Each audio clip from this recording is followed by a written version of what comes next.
Assalamualaikum warahmatullahi wabarakatuh. Selamat datang kembali di perkuliahan matriks dan ruang vektor.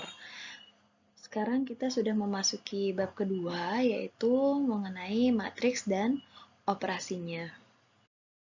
Pada video kali ini, kita akan membahas tentang operasi penjumlahan dan perkalian skalar.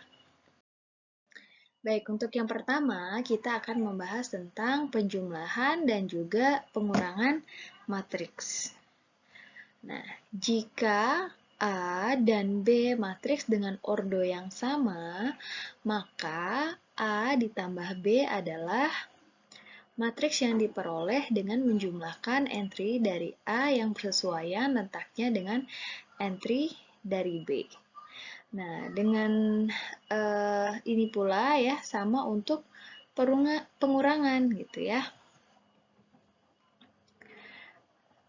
Jadi, untuk matriks A dikurangi B adalah matriks yang diperoleh dengan mengurangkan entry yang bersesuaian dari A oleh B. Jadi, kalau untuk penjumlahan dan pengurangan ini masih sangat sederhana ya.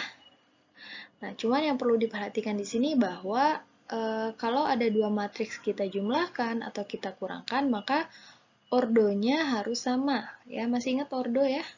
Ordonya harus sama. Ordo itu adalah ukuran matriks. Jadi kalau A itu ukurannya 3 kali 4, berarti B juga harus 3 kali 4. Kalau ordonya berbeda, maka kita tidak bisa melakukan operasi penjumlahan dan pengurangan ya. Oke, nah jadi misalnya ada contoh seperti ini. Ini ada matriks 2 kali 2 ditambah dengan matriks 2 kali 2 ya. Nah, untuk hasilnya adalah berarti 0 ditambah 1 sama dengan 1 ya, masih mudah ya. 1 ditambah 2 sama dengan 3. 2 ditambah 3 sama dengan 5. 3 ditambah 5 sama dengan 8 ya. Nah, begitu juga untuk pengurangan gitu ya. Ordonya harus sama, kemudian hasilnya adalah pengurangan entry yang bersesuaian dari A oleh B. Jadi misalnya 0 dikurangi 1 adalah min 1, 1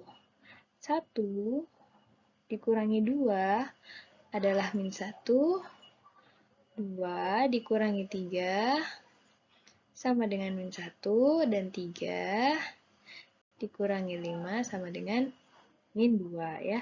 Jadi ini untuk penjumlahan dan pengurangan matriks. Baik, kita akan melanjutkan ke operasi selanjutnya. Nah, selanjutnya adalah perkalian. Nah, untuk perkalian ini ada dua ya sebenarnya. Ada perkalian skalar dan ada perkalian matriks. Nah, pada video ini kita akan membahas tentang perkalian skalar.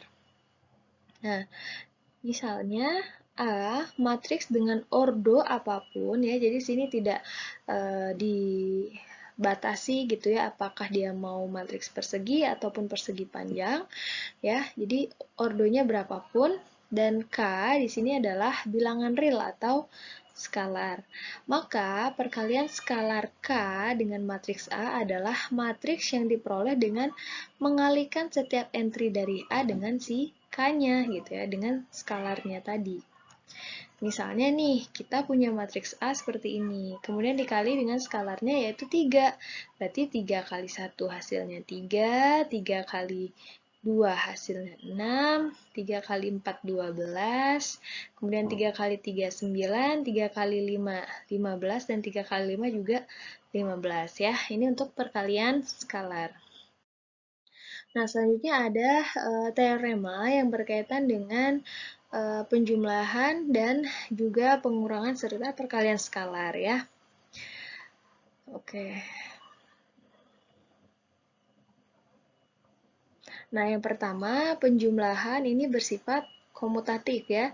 Jadi A ditambah B atau B ditambah A itu sama saja gitu ya. Jadi A ditambah B ataupun B dan tambah A ini sama hasilnya gitu ya. Nah, untuk yang kedua, jika kita menjumlahkan 3 matriks gitu ya, misalnya matriks A, B, dan C, maka siapapun di antara dua matriks tersebut dijumlahkan terlebih dahulu gitu ya. Baru kemudian hasilnya dengan matriks ketiga. Nah, ini akan tetap memberikan hasil yang sama gitu ya. Sifat ini disebut dengan sifat asosiatif ya. Jadi kalau kita ingin menjumlahkan 3 matriks, kita jumlahkan dulu 2 matriks, kemudian kita jumlahkan dengan matriks sisanya gitu. Dan itu bebas ya, mau yang mana dulu, mau A dulu, mau B dulu, atau mau C dulu gitu ya. Nah, kemudian untuk sifat yang ketiga, dan sifat yang keempat ya, ini operasi yang terlibat ini ada dua ya. Yang pertama yaitu perkalian skalar dengan penjumlahan ataupun juga pengurangan ya. Jadi di sini kita bisa lihat skalarnya di sini R ya. Kemudian kalau di sini ini R dan S untuk skalarnya ya. Nah, kemudian kalau sifat yang kelima, ini bisa mempermudah kita jika melibatkan bilangan skalar yang rumit gitu ya. Jadi bisa dibuat lebih sederhana menjadi seperti ini. Oke. Nah, selanjutnya ada teorema 2.2. Nah, untuk teorema 2.2 ini melibatkan operasi dengan matriks 0. Ya, matriks 0 itu apa? Matriks 0 itu adalah matriks yang semua entry-nya bernilai 0, gitu ya. Nah, pada sifat pertama, penjumlahan dan pengurangan matriks A dengan 0 ini akan menghasilkan matriks A kembali, gitu ya. Jadi, kalau misalnya isi matriks A itu 1, 2, 3, 4, kemudian kita jumlahkan dengan matriks 0, ya hasilnya ya matriks A itu lagi, gitu ya. Nah, kemudian begitu juga untuk yang pengurangan, ya. Untuk pengurangan juga sama. Nah, kemudian pada sifat yang ketiga, pengurangan A dengan A ya, sama halnya dengan penjumlahan A dengan negatif dari A. Dan ini akan menghasilkan matriks 0 gitu ya. Nah, pada sifat yang keempat, ini adalah perkalian skalar antara bilangan real 0 dengan sebuah matriks, sehingga menghasilkan matriks 0 ya. Jadi 0 dikalikan dengan suatu matriks, maka hasilnya adalah matriks 0. Gitu. Nah, kemudian kalau untuk yang sifat kelima, ini adalah perkalian antara sebuah skalar dan sebuah matriks yang menghasilkan matriks 0 ya. Maka ada dua kemungkinan. Yang pertama adalah entah itu C-nya yang bernilai 0 ataupun A-nya yang merupakan matriks 0 seperti itu.